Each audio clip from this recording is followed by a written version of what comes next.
What's 10 million years Oh, between friends? between paleontology friends. Yeah. Excellent. Okay, well, it is 6:05, so I think we're going to go ahead and get started. I think some more folks might join us and should be able to jump right into the presentation. And thank you, everyone, for being here tonight. We are talking about the Deep Time Detour, a new exhibit at Dinosaur Ridge at our Martin G. Lockley Discovery Center.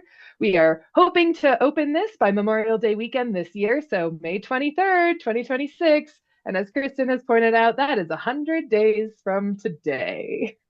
Woo! Feeling the pressure on our final lap here. So we are in the midst of a capital campaign to raise the funds for this. We are at 86% of our goal. We will get back to some of those numbers once we've had a chance to check out what we've been working on with the Discovery Center and Deep Time Detour. So I'm one of your hosts tonight. I'm Amy Atwater. I'm the director of paleontology at Dinosaur Ridge. And I'm also here with Keegan Kuhn, who is the artist and owner of TRX Dinosaurs, who's doing the majority of all of our exhibit work. So, would you like to say hi, Keegan?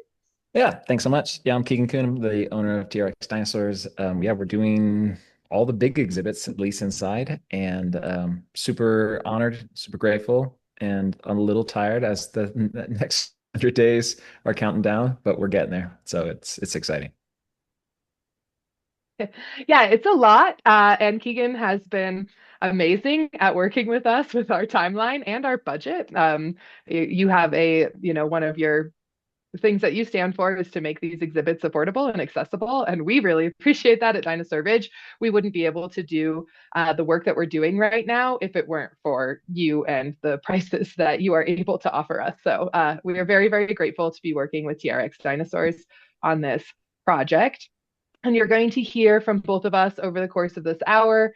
I'm going to give you a little bit of the background of what we have been working on and Dinosaur Ridge as an organization, and then take us through some of the different zones that we're going to be featuring in the Deep Time Detour. And then I will pass it on to Keegan to show us what he's currently working on in his studio and will be the next install soon in the next couple of weeks, months. That next round will be happening.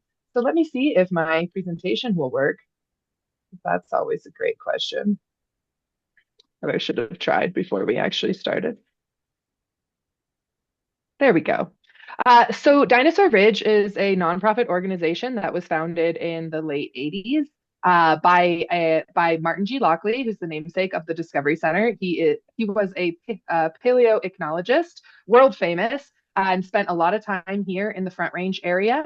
And he was one of our co-founders, along with a bunch of other scientists and educators and concerned citizens who were really worried about the degradation of the tracks and fossils at Dinosaur Ridge. And they came together to form Friends of Dinosaur Ridge, the nonprofit that I now work for. And on this call, we also have Erin LeCount, who's our director of education, who is going to be helping with the moderation and helping with any questions that come up.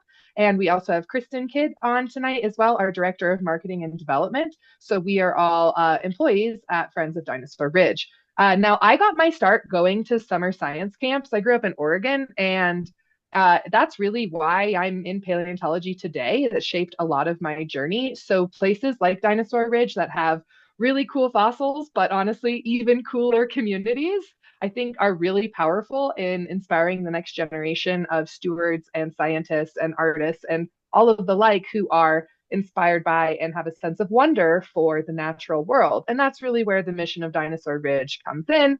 We are here to be preserving the fossil resources at Dinosaur Ridge and Triceratops Trail, which is just to the north of us in Golden, as well as provide those educational opportunities, which not only teaches folks about these resources and how cool they are and how they help us, it also helps build a sense of community, both by interacting with each other for the sake of these resources, as well as to create those momentums moving forward. So that's why I really love working for a place like Dinosaur Ridge. Again, it's pretty cool to have a community that is like-minded and caring about fossils and dinosaurs, right? And that's what I've been really inspired by in the 2.5 years that I've been at Dinosaur Ridge now, has been this legacy, but also the science still coming out of the ridge and all of that and beyond. And honestly, none of this would be happening without the work of Dr. Martin Lockley, who's pictured here holding the slab of rocks with tracks on it. He was one of our founding members again, and also, again, just a world famous scientist and an incredible paleoichnologist, and who passed away in 2023. And we wanted to make sure that his legacy will always be associated with Dinosaur Ridge. I mean, you can't have Dinosaur Ridge without Martin Lockley. And that is what led to us renaming the Martin G. Lockley Discovery Center in his honor on his birthday in 2024. Now, this building, if you're have been to Dinosaur Ridge but haven't been to this building, that's not too surprising. Most of our visitors visit us on the east side of the ridge, which is where our main visitor center is off of C470, and that land is owned by Jefferson County Open Space. This land is to the west. Now, it's key. It is on Red Rocks Entrance 1. It's a very key location that we have. And it's a property that we own outright.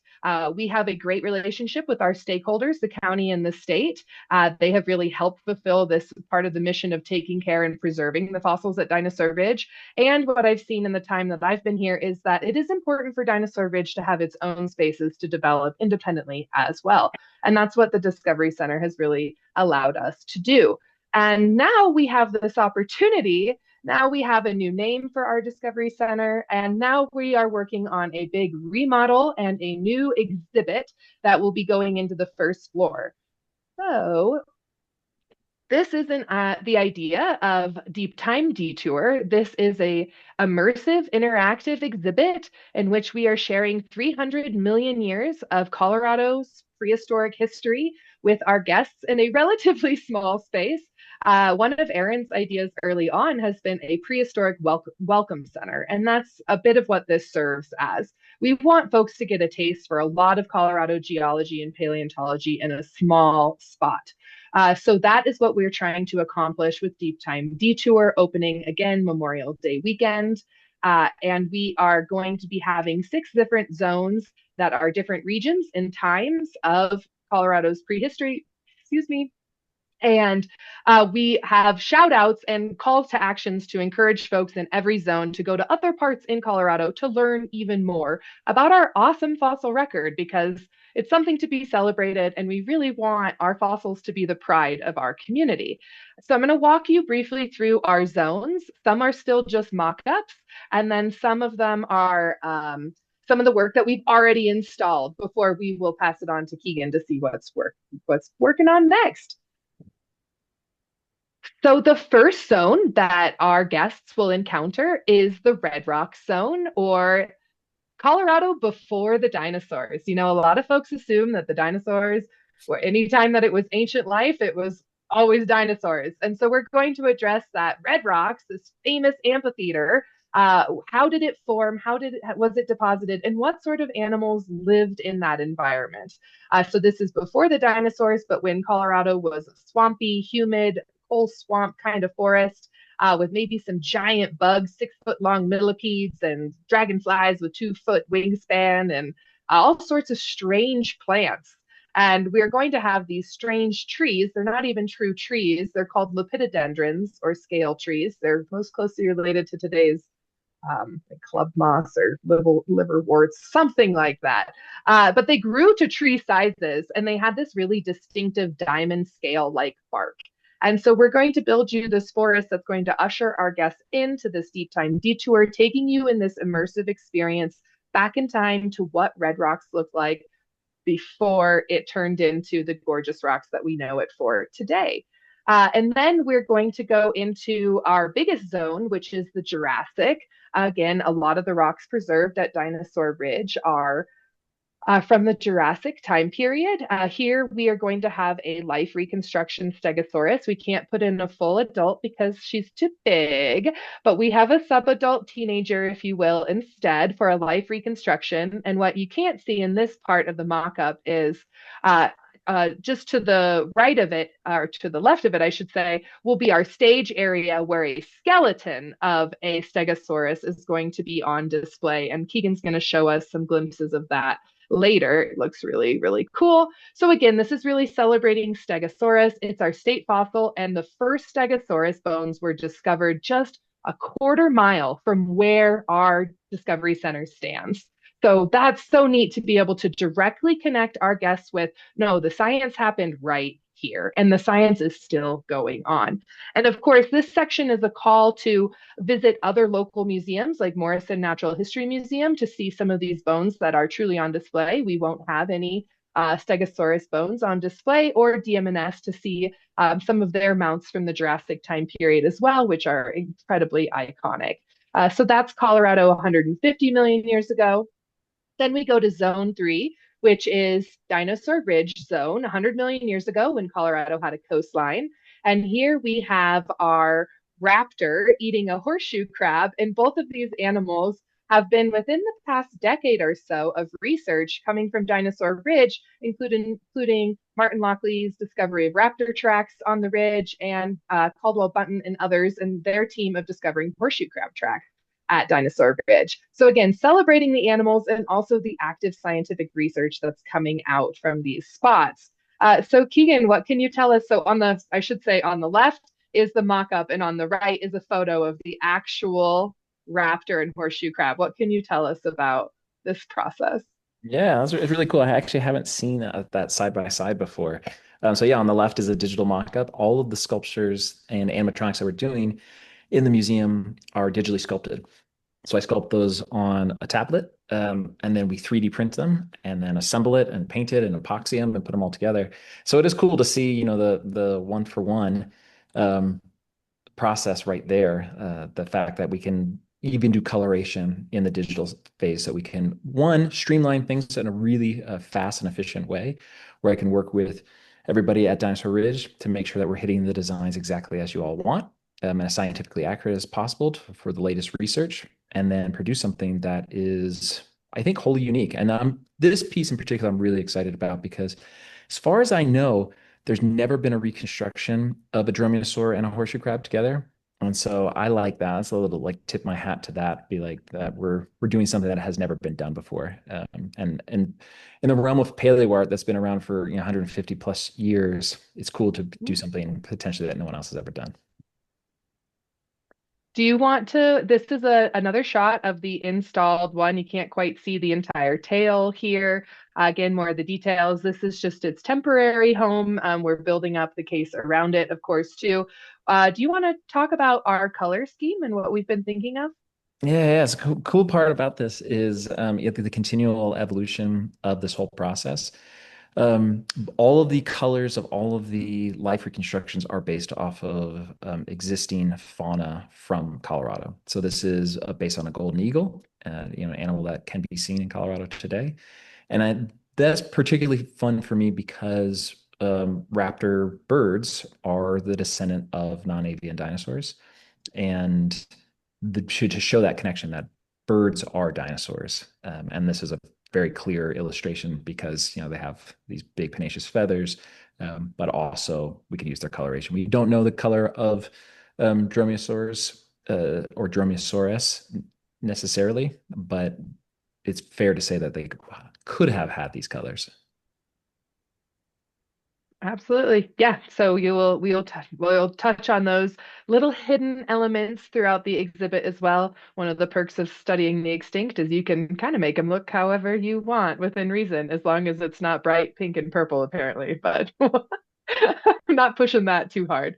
So yeah, this one has already been brought to Dinosaur Ridge. So this is already in the Discovery Center, and we're super excited about it and the science that it's really celebrating. I will also say that this is the Dino Ridge zone. So of course it's a call to action to go out to Dino Ridge itself and walk the ridge. And we are also going to have a mural for the Lecking research that has come out in the last year as well.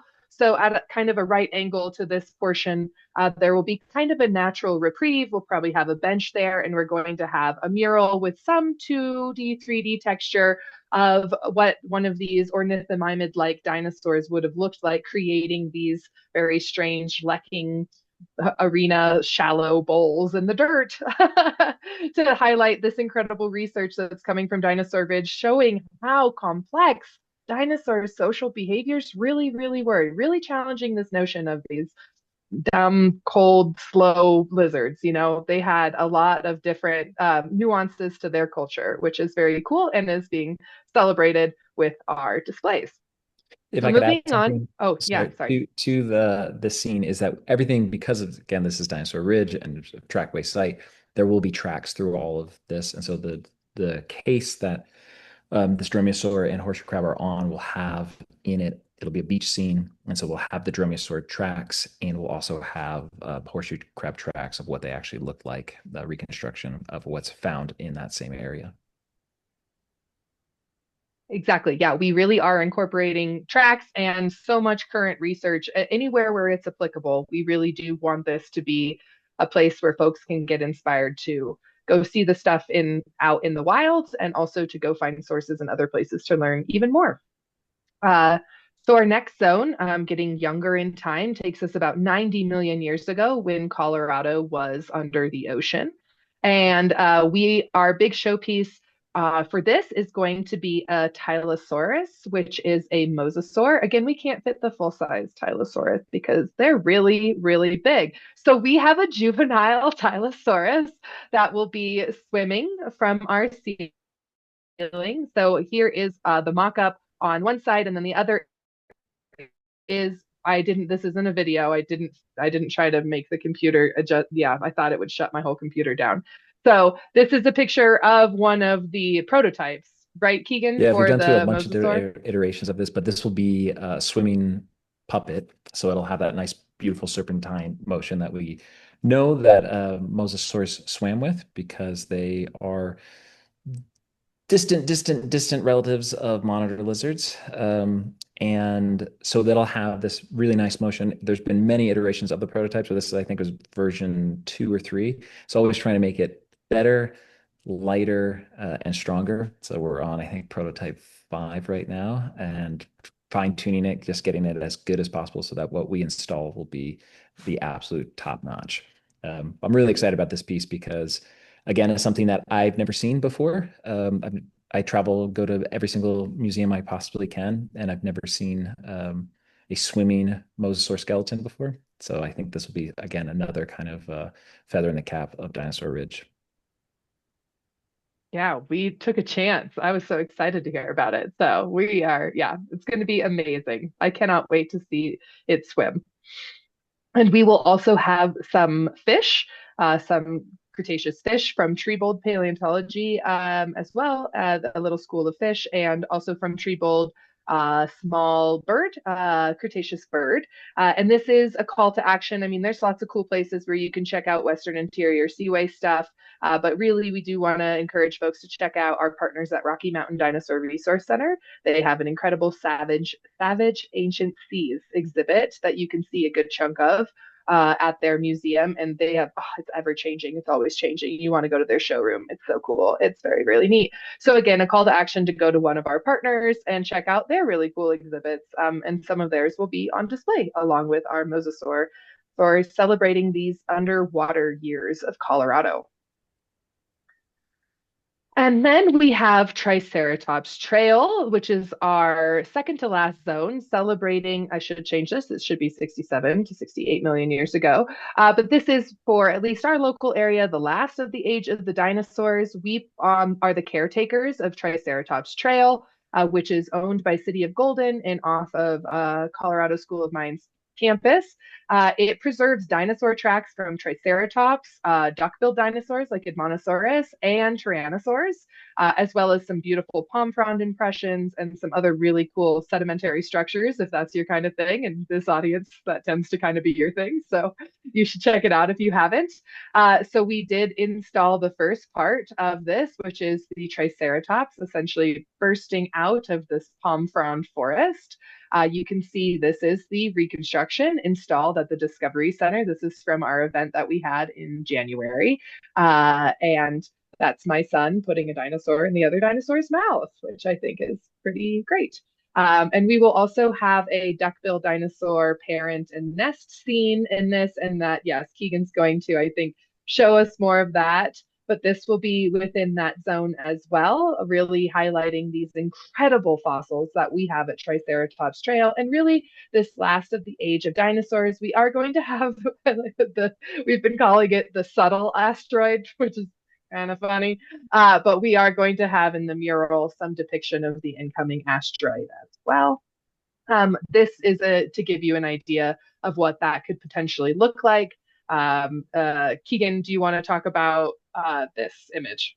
Yeah, yeah. So on the left side of that mural, where that big bunch of palms is, will be an Edmontosaurus annectens head, a mama, and she will be feeding a nest. So on the towards the floor will be a nest full of babies, and this will be an animatronic. So we'll have a bunch of babies like this, and it's going to be motion activated. So when guests come into the exhibit, it'll start up, and then when they approach, they will then all turn and look at the guests.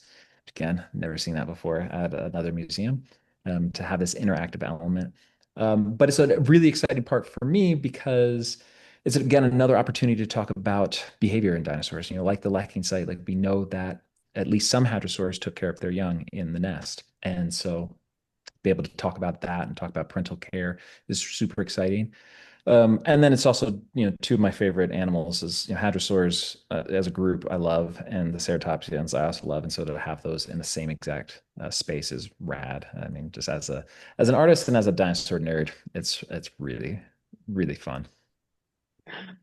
Yes, and I love this site, and I'm really excited to try and bring this site that I think is so spectacular and how much geology and paleontology it packs in 1 mile. Like it's very short trail, and it's really neat to see it brought back to life in a way. And I love talking to kids in Colorado and being like, "Hey, we used to have palm trees. Like, what do you think about that?" They're all like, "Whoa." Or you tell them, hey, do you ever know that the Rocky Mountains weren't always here? That always gets them too. Uh, so yeah, it's a great tool as well for the educational aspect. We are also telling a story of changing paleo flora throughout this exhibit as well, from the strange lepidodendron trees to a conifer and cycad dominated forests of the Jurassic to having lots of palms, but even the beginning of some angiosperms into our latest Cretaceous. And then in our final zone, really embracing the life of lots and lots of flora, and especially the spread of grasslands, which is so we can chat about that one. That's our final zone is around the corner. We'll have some sort of faux rock to kind of depict the KPG boundary or the extinction event of the dinosaurs. And that's going to transition into this mural and display with a brontotherium. I'm sure lots of folks know Brontosaurus. I, for one, prefer brontotheres. So they are an ancient rhino relative that lived in Colorado about 34 million years ago. We find their fossils at Florissant National Monument right down the road, where we have giant redwood stumps. We used to have giant redwoods in Colorado and giant weird rhinos walking around them. That is so cool. So this is the section where we're really celebrating the cool paleontology that came after the dinosaurs by celebrating one of my favorite fossil mammals, the brontotherium, with its unique slingshot face, which is not like rhinos who have, I think it's all like keratin and like hair and stuff. These would have been true bone in their horns. It's more like the ossicone of a giraffe. So when you see a fossil brontotherium skull, it still has its little slingshot, at least of this species, Megacerops. What was it like working with mammals, Keegan? Yeah, I mean, again, as a self-proclaimed dinosaur nerd, it was actually really, really fun to get to sculpt mammals. I haven't gotten opportunity to do that with any other client, and so I very excitedly wanted to do the Brontotherium in particular because they're also so weird. Like they are just the most bizarre animal. And it's like, why did you have a slingshot on your face? But also their size. I mean, they're so recognizable because we're so used to seeing mammals. Like we don't really have a good comparison for 4 or 5 ton walking bird or lizard. But mammals we know, right? And so to be able to sculpt something, I spent a, quite a bit of time in East Africa around big mammals, and to be able to pull from that inspiration for sculpting the Brontotherium was, of course, rad. And um, yeah, I had a lot of fun. I actually really happy with how it turned out because there's a level of realism too, because we know what big mammals look like. Yep. Yep. Aaron, you have a question from the audience? Yeah, Zane has a question of, is the Brontotherium model to scale? And I think I know the answer, but I'm not 100% sure because I'm a dino and not a mammal person. So I'm gonna ask the experts on this one. Yeah, I mean, so we the this Brontotherium is pretty much to scale for Megacerops. They potentially were a little bit bigger than this even, but we went about a little conservative, honestly, for some of the other like sculpts that are available. But works well with the space that we have. It's perfect for the space that we have. Yes, and this will be filled in with background murals of those giant sequoia, as well as some of the really cool plants. I mean, so this is a call to action to visit Florissant National Monument, which is just a really cool place and amazing insect and plant fossils there. So we'll have some of that displayed as well. And then this is a bit of a nook here that kind of wraps around, we're in the Cenozoic and we're taking us to modern day where it ends with this memorial to Martin Lockley. Really, again, just we wouldn't be here without his work and his legacy and his creativity and passion and imagination. So that wall we will have a mural for as well with some depictions of Martin as well to kind of tell that whole story and also have some call to actions on ways to get involved at Dinosaur Ridge. Maybe you want to volunteer. Maybe you want to come to our gala. Maybe you want to make a donation. We'll leave you with some ways that you can continue to help protect fossils because everyone who visits Deep Time Detour is protecting fossils with their visit. And I think that's just really important. So I'm going to stop sharing my screen now and pass it on to you, Ian, to show us Sure. around. I'm super excited. Yeah, yeah. Let I do me have see if one I more can. question on the Brontothere. Yeah. Oh, okay. Bill Savage is asking, is the height of the Brontothere, is it mounted consistent with its size? And I remember talking with you guys about it as we were holding it up, I know. trying It's to, like, as we were holding it above our heads, the five of us, but I don't remember exactly what the detail is on that. So Yeah, that is a great question. So the Brontotherium is taller than it would be in standing on ground for the floor, but there's going to be what's not in this picture, a massive redwood tree stump. And so the Brontotherium will be essentially standing on that tree stump. And so that'll be the ground level. So scale from there. and where you're isn't the where the plants are the top of the future tree stump. So Yeah, that difference is what your difference would be for its total exactly. height. But you wouldn't be, you're still a foot lower than it when you're standing next to it because you're not on the trunk. So yeah, Yeah. Yeah. yes. And Yeah. then in that same scene, there's going to be a little early horse relative. Is it Eohippus or Mesohippus. Mesohippus? Yeah, that's right. Little Mesohippus that I'm excited about doing because a lot of people aren't aware that horses evolved in North America, and I think that's a really cool thing to get people excited about that this species that's so iconic around the world started in North America.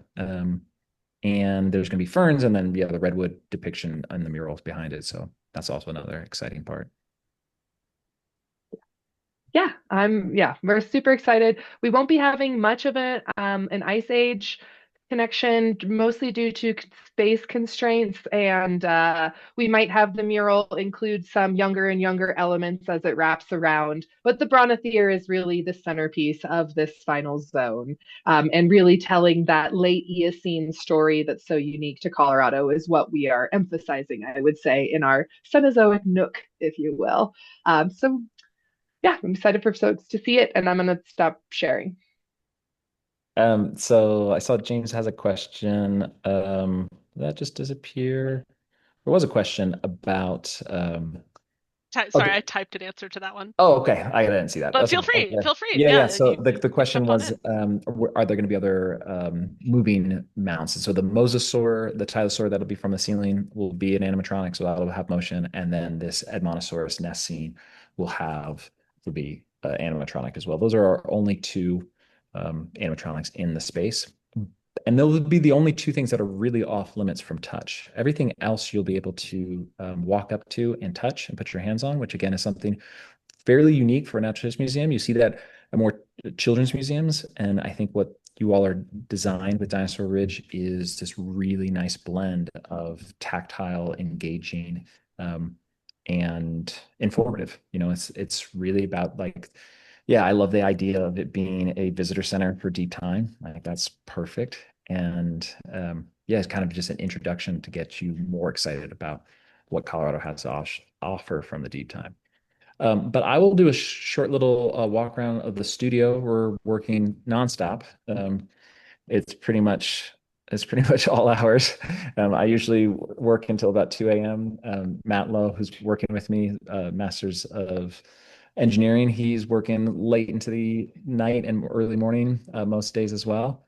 But I was hoping to have this Edmontosaurus scene done this week, but we're still working on the animation. But so this is the Edmontosaurus annectens. She'll be in that corner. She's got a steel frame inside her head. This is all 3D printed. And then below her will be a nest full of these babies. Trying to see what I can actually show. So I'm doing this backwards. And then what wasn't shown in Amy's presentation is the Stegosaurus skeletal wall mount. So that will be this big one. I don't know how well people are going to be able to see this, but this is again a subadult Stegosaurus stenops. That's over there assembling the final pieces. And this will be standing up against the wall. And it's 14 and a half feet across by 9 feet plus tall. Very exciting. And again, this was something that's a little bit different is one, you'll be able to touch it, but we have the ribs actually coming out from the wall. Normally with skeletal mounts, everything is just flattened because that's how fossils actually look. But because we're doing a fossil reconstruction, we don't have to abide by those rules. And it has enough deformation to look realistic enough while still being very identifiable as Stegosaurus. So this is the rough form because all these pieces are being assembled together, and then you won't see any of the seam lines. It'll get a fire-coated epoxy over the entire piece, and then painted and mounted. So that is a quick little one of the Stegosaurus. If there's any questions? See How much material did you need to use to print the Stegosaurus? Yeah, so the Stegosaurus was 35 rolls of 5 kilo rolls. So, um, God, I'm trying to do the pounds on that. I Uh, keep making you guys do math on the spot. It's so yeah, mean of me. if it was 50 kilos, A lot. yeah, it's about, yeah, just about 400 pounds of Oh, material. And so the material that we're using is a PLA plus. So it's a plant-based plastic. So it is derived from waste sugarcane or waste corn product. And so it's got a smaller ecological footprint and is technically biodegradable. It takes about 300 years to biodegrade, so it's not like it's just going to fall apart on the museum, but it doesn't have the same sort of like 30-year lifespan, 30,000 year lifespan of a lot of petroleum-based products. And then this is has another additive that makes it about 4 times stronger than traditional PLA. And anyone who's done 3D printing is going to be familiar with PLA. But the life-size Stegosaurus life reconstruction, we're going to be using another PLA product, PLA plus 2.0, and which is about 40 times stronger than regular PLA. I'm bringing it into the print room. This is where we've got our printer set up. These are Army. going to start tonight on the Stegosaurus life reconstruction. Got some more mosasaur parts being printed out. There's another skull, another rib cage, another skull. It's always figuring out what's the best way of doing this because again, we're trying to produce something that is as durable as possible while being as light as possible because the mosasaur is going to be suspended from the ceiling. We also need to make sure that it's safe. And the less strain we put on the building, the safer it will be for everybody. So that is just a quick little what I can show right now of the space because we're finishing up pieces before we start on the next ones. But if there's There any, are a few questions in yeah, chat. Um, scrolling around, Jim was asking, will there be facts listed for each zone's creatures as well as descriptions of the climate in each one? I figured we'd answer this one live because we have some cool plans for our interpretive text panels. We didn't want to ruin any of the immersion because we're going to have those amazing murals on the walls. We didn't want to put giant signs on the cool murals and cover up anything and kind of drag you out of those immersions. So we're um, workshopping right now different ways of having our interpretive signs be a little bit more immersive, and some signage that would be similar to what you'd find in botanic gardens, for the actual uh, critters and plants and things that are in each of those exhibits. So yes, we will absolutely have interpretive text for self-guided visits as well as helping our docents be able to interpret as they're in there. And the nice thing is describing the climate in each one, you'll see it. You're going to be in it. So you'll be standing in the swamp at Triceratops Trail. You're going to be in the little rivers going out of the ancient mountains here with your Mhm. scale bark trees. You're going to be on the floodplain with the Stegosaurus, so it'll actually be a bit easier to talk about the differences of climate between the different zones and sections, as well as walking outside and potentially having there be snow or anything else at the current present day Rockies. So yeah, we have lots of cool plans for our interp in there, um, that will be coming soon. I see a And question about mhm. barriers. So the animatronics won't be able to access. A very adventurous adult might be able to reach over and touch them, but I think it's going to be between signage and docents explaining that those things are off limits to touch. But thankfully, because we're not using big, heavy hydraulics or air-powered animatronics, everything is done with lightweight electronic servos. They have a failsafe, so if they meet too much resistance, they just stop. And so they are much, much safer than the heavy traditional animatronics that you've seen at a lot of other museums.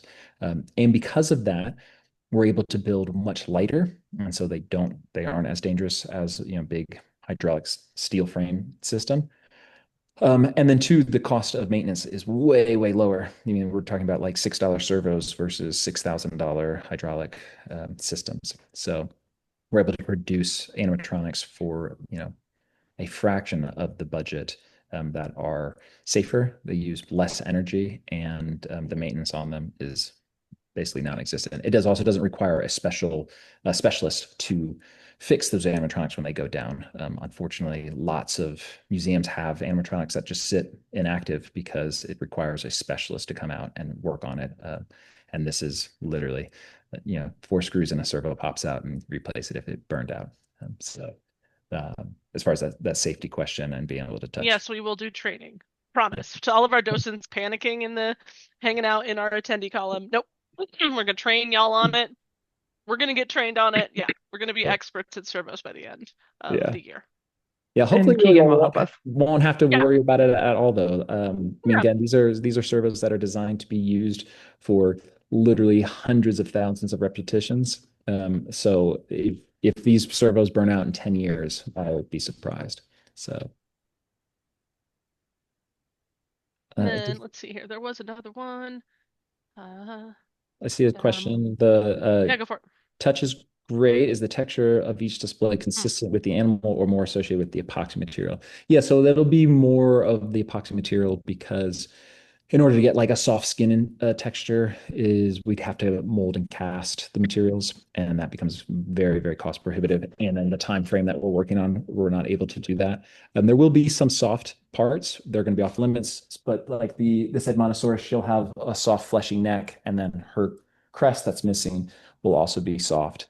But those won't be uh, touchable. So there will be it for the most part, things will be more of the epoxy feel. We're going to be putting in some texture in the Stegosaurus skeletal wall mount, and so that should feel much more like stone and fossils than epoxy. But yeah, I think that's probably the closest we'll get.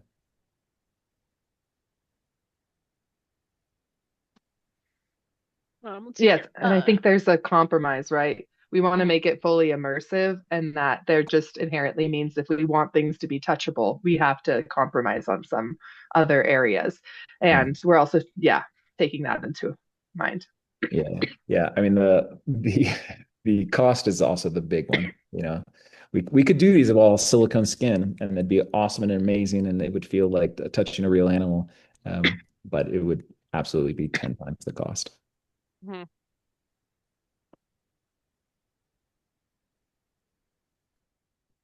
I'm trying to keep up with questions, but I see them I just know, popping in me too. really quick. Well, we will have time at the end as well. If I can stop coughing. I want to jump back to just finish up the presentation and then open it up to whatever other questions we have and see where that takes us. So I'm going to go back to sharing my screen and chatting about, uh, can you see, does that fill up your whole screen? Okay. So we love working with Keegan, and we're working with other artists too. We can't have Keegan doing all of the things. He does need to occasionally sleep, I suppose. So we are also working with Julia Williams, who's the Designosaur. Big fan. Might be on the call. Thank you if you are. So Julia has been working with Dinosaur Ridge on quite a few projects through the years, including the Shed Triceratops Trail, which I love. And famously, our Stegosaurus for our Stegosaurus license plate is designed by Julia. She's also done work in the golden community, including the course sign that you just can't miss. It's beautiful and amazing and absolutely stunning when you're walking around golden. So we're very excited that Julia is going to be doing a mural for us in the exterior front part of the Discovery Center, where we currently have the cross section. And then we'll also be doing a mural in our downstairs classroom that will be, a fun education space. And so we are super excited to be working with Julia again. And we are also working with Louis Ferreira, who is the stepson of Martin Lockley and a big part of the Dino Ridge community. He has done art for the RTD line, which is one of the reasons that we are trying to push for a Memorial Day opening. Is RTD is opening a new bus line, West Tracks, to come to the Discovery Center as well as Red Rocks, as well as Morrison Natural History Museum and a few other stops in there. And Louis has already worked with RTD and does these incredible, I mean, scenery shots, but all sorts of gorgeous work. And he's going to bring his style landscape with maybe some rock layers as well as a stegosaurus to turn our foyer when you first walk in to just be this very colorful, beautiful artwork. That will be a mural on one side with a stegosaurus. On the other side will be our donor wall. So those are going to be the things that first greet visitors and really give them this vision of, the creativity, the artistry, the art and the science coming together to create this community space. And we're very, very excited about it. I do have to say a huge thank you to so many supporters so far for this journey. We have really started this process. I mean, it's been very fast timeline. It was like almost a year, only a year ago or so, that we were talking about the details of remodeling when MHK Architecture offered to cover all of the remodel plans for us pro bono, which is incredible. Thank you so much to MHK Architecture. And we've been working with B&B Builders, the contractors who have finished up the remodel work at the Discovery Center, and it looks gorgeous and absolutely fantastic. If you haven't had a chance to see it yet, look out for one of our next open houses so you can get a peek inside and see how much has changed. And it is beautiful. We've had a huge corporate sponsor from EOG Resources, been very generous with their support towards this project, as well as quite a few other foundations that I'd like to briefly mention, including the AAPG Foundation. The lecture hall space where the Stegosaurus will be is going to be the AAPG Foundation Lecture Hall. The space will continue to be multi-use. We can move the box under the mosasaur to open the room up and still be able to do our fireside chats and all sorts of talks in the space. And that beautiful stage area with the backdrop of a Stegosaurus skeleton is the AAPG Foundation Lecture Hall. Harvey Family Foundation made the Triceratops Trail Zone possible. Considine Family Foundation is covering the cost of that full size, well, mostly full size life Stegosaurus. The Gates Family Foundation has been generous, as well as the Louis and Betty Phillips Family Foundation and the Golden Civic Foundation. And I'm very happy to say that we have had over 140 individual donors, which is just unbelievable and so cool. We are so, so grateful for everybody's support so far. We are at a little over $645,000 have been raised towards our goal of $750,000 by May 1st is what we're aiming for. We are really looking for people to help us close this gap, especially if this event is exciting to you and you wanted to get involved. We would really appreciate that. And we really do need donors of all sizes, or if you can't donate at all, word of mouth. We really, really appreciate that as well. So a donation of $500 or more will get your name on our donor wall that I just described will be in that area where Louis is doing his mural. If you are able to make a gift of $3,500 or more, we do still have a few exhibit items that we're looking for sponsorship. So you could have your name attached to a lot of. We have some of the scale trees are still available, as well as a few of the murals and a few other elements. So let us know if you would like to sponsor something in the exhibit hall. And there is now, I'm very excited to announce a new way that you can help, which is a limited time only. Oh, the cat jumped on my lap right as I said that. Not right now, Moho. Okay. Uh, we are introducing tonight a limited time opportunity to become a part of the Founders Club, be a Founders Club member of Deep Time Detour. So this is in honor of the Colorado Sesquicentennial and the 150th anniversary of Arthur Lake's fossil discoveries at Dinosaur Ridge in 1876. We are asking for $150 for this special time membership. Now, this is $20 more than our regular family level membership, and you get all of those benefits, which includes things like free bus passes for kids, adults, and guests, as well as a 20% off gift percentage in our gift shop. You also will receive 2 tickets to Deep Time Detour after the opening and invitations to exclusive special events. And you'll be receiving a keepsake that only folks in the Founders Club are going to receive, which will probably be a commemorative poster of some sort.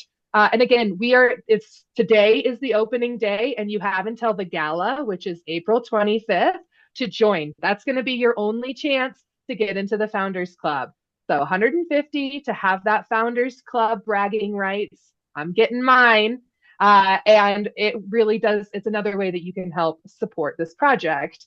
You can also use it as a gift for somebody else.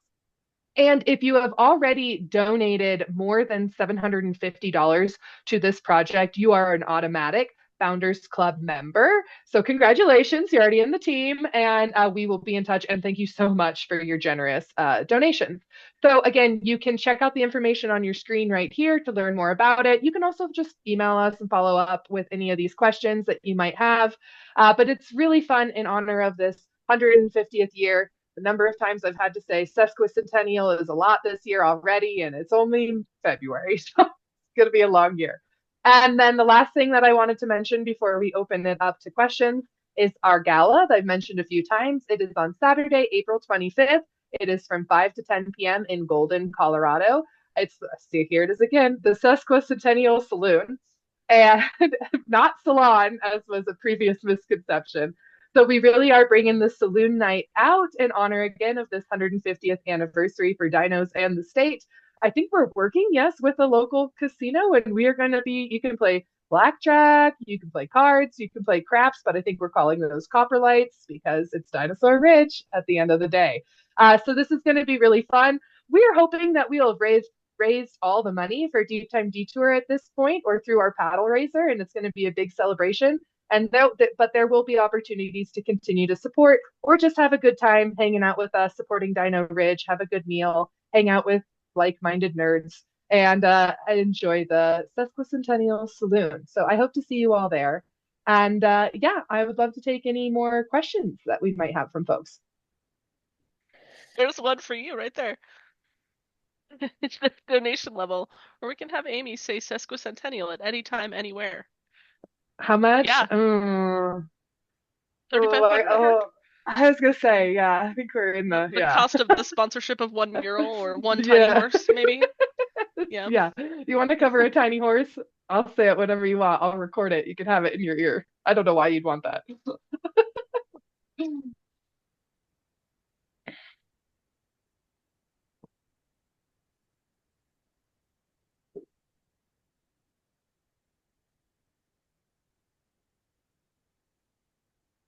Full of great comments of this looks so cool. Can't wait to see it in person. Excellent. Same, same. We've been seeing some of it in person, and it is just a delight to walk in to Yeah. see the Triceratops just hanging out, owning the whole room. And as more comes in, we're very excited. And then so glad you're able to construct it with earth-friendly materials. Can't wait to see the final displays. It's a very important thing to all of us here is be able to take care of the planet while also making cool things. Yeah, and I appreciate that. I consider myself an environmentalist, but so much of what we do on a daily basis, both in paleo art, but in tons of different fields, isn't necessarily environmentally friendly. So trying to figure out ways where we can make things more environmentally friendly, or less destructive is pretty important. But this whole method of digitally sculpting and 3D printing is has a smaller carbon footprint than traditional methods. So like I'm a traditionally sculptor, and so I've always just sculpted with my hands, and I was really resistant to digital and 3D printing. But to do, for example, any of these pieces in the traditional method would require probably about 10 times the amount of materials. And it would be so much heavier, be so much more costly because of the materials and then the time to do it. But ultimately, just the amount of waste that you produce with the traditional methods, particularly if you're doing mold and casting, is huge compared to 3D printing. And because of the supports that come when you 3D print, those are all recyclable. They can be ground up and created into more filament. So our trash and waste that we're producing from these pieces is infinitesimally smaller than traditional methods. So that's something I feel really proud about and excited for because it also opens the door for lots of other paleo artists to use this method as a way of producing pieces for museums. Because as we know, funding is always a challenge, and it's amazing what the museum has been able to raise so far. And it's so exciting to see so many people continually to support it because that's the only way things like this get made is when a community comes together and says, yeah, this is what we want. So it's awesome. And then to see, yeah, how many individuals have supported the campaign is amazing. Yeah, Bob asks, is the Stego fossil based on the one found in Canyon City? Yes, it is inspired by the roadkill Stego from Mhm. I believe it was the 1885 Canyon City roadkill Stego out of Garden Park. There we worked with Denver Museum of Nature and Science, talking with them and partnering with them on our ability to replicate this based on that specimen. So yes. Can we make a post to share on social media? Please head over to any of our social media places and share all the things that we post and send. We would love to have all of those shares there. Yes, thank you. Tag Dino Ridge, please. I see a question for Uh, me. yeah, go Casey, for it. did Keegan start his path in creating paleo life? I'm just a dinosaur nerd, just never grew out of it. And um, go to every natural history museum I possibly could. And truthfully, Dinosaur Ridge is a huge part of why I created my company, TRX Dinosaurs. I visited the Discovery Center probably 10 years ago or more. And I saw a small museum that clearly wanted to do as much as possible with what I assumed was probably a smaller budget than, say, the Denver Museum of Nature and Science. And I thought, yeah, I want to help museums. I want to help museums produce high quality, scientifically accurate paleo art that's affordable because so much of paleo art is, unfortunately, it's very time consuming, so it has to be very expensive. And I want to do something that's more innovative. As far as degree, no, there's not a paleo art degree.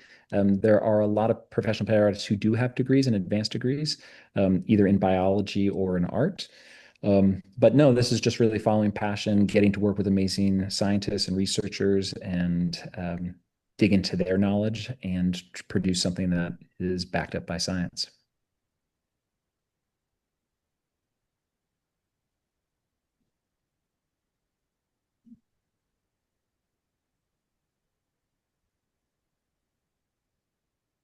Okay. Will there be, Jim asks, will there be any mention anywhere at Red Rocks about the Deep Time Detour?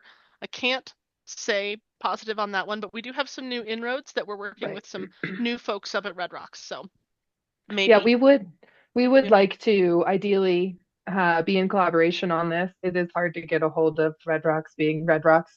But yes, that's definitely the idea. So to tie that in a bit too, it's Red Rocks is the number one tourist attraction in Colorado, and about half of that is going to concerts. The other half is just folks visiting during the day. That's the first way I was experienced Red Rocks, was people just taking me there when it's open as a park. And the idea is, if we know we have our base community who's going to come to this exhibit, the folks who are already seeking out these sorts of opportunities. But what we're also trying to do is uh, also encourage some folks who are interested in Red Rocks. They're probably going to like what we have at Deep Time Detour, or maybe they just need to use the bathroom or fill up their water bottle and, oh, hey, dinosaurs, come on in.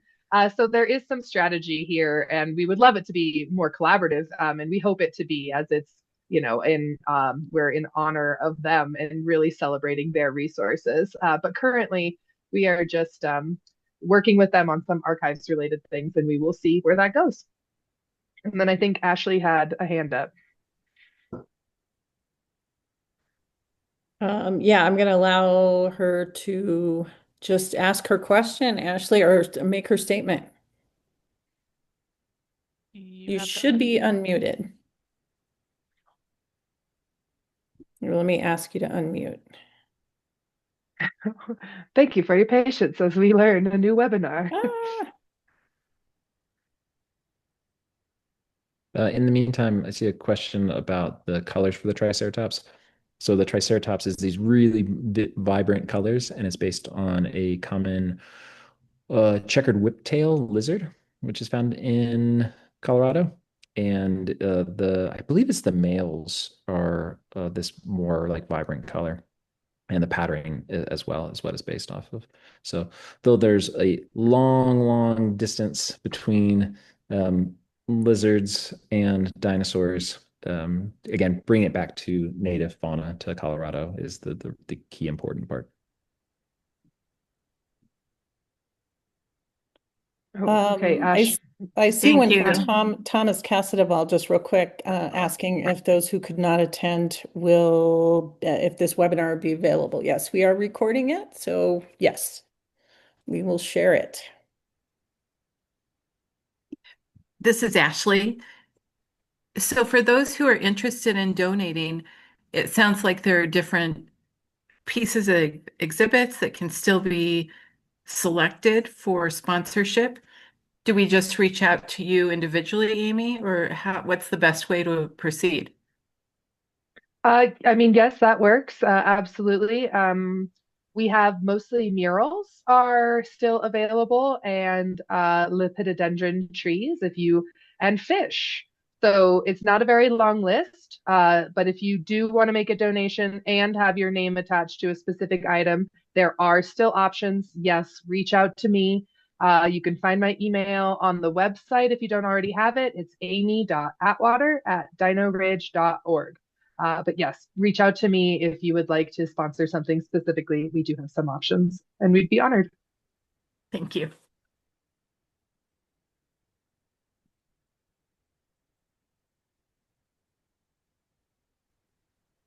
Wonderful. And yes, we will invite. We were just talking about it today about openings, and there will be all sorts of pomp and circumstance at this point when we start to celebrate this. And I now my Aunt Susan has raised her hand. Let me see if I can get Aunt Susan unmuted. 7:04. We could do what we want from here on out. I know I got to get going though, y'all, because I got a little boy who needs bedtime. How do I get to Susan's profile?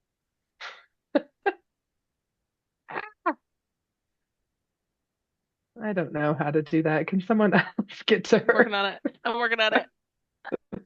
Susan Thornton. Which is this for Susan Thornton? Yeah, she had her Not- hand raised. I'm not Okay. an So adult. I think here, Kristen's the adult. I think I clicked it. there we go. There, she can talk. Okay. I just wanted to say I thought this was a wonderful presentation, and thank you so much. Thank Oh, you. thank you. Thank you for being here. You've been at so many of these, so I really appreciate your support. Hope to see you at the gala as well. Absolutely. And one of the best places to go for information on where we're at with the Deep Time Detour, new things, and plenty of background information and details is our website. You can hit up dinoridge.org, and there's a Deep Time Detour has its own page. It's shiny, it's sparkly, and it has lots of great information in it. So Yep. you can double check that. You can share that link out to anybody and everybody, and then keep your eyeballs on us on socials and all of those other details. We will be letting folks know when there's another open house, when more material is installed, and we hope to be able to continue to have folks be able to enjoy that process with us and see the new stuff as it comes in. It's really exciting. So that is on we are dependent on a lot of things like weather and 3D printers and Keegan's time, but we will try to give folks as much heads up as we can about those events to see more behind the scenes of this exhibit. Wonderful. Okay, well, if we have gotten most, if not all the questions, that's fantastic. Reach out to us if you have any further. And thanks everybody for being here. This was really fun. Thanks so much.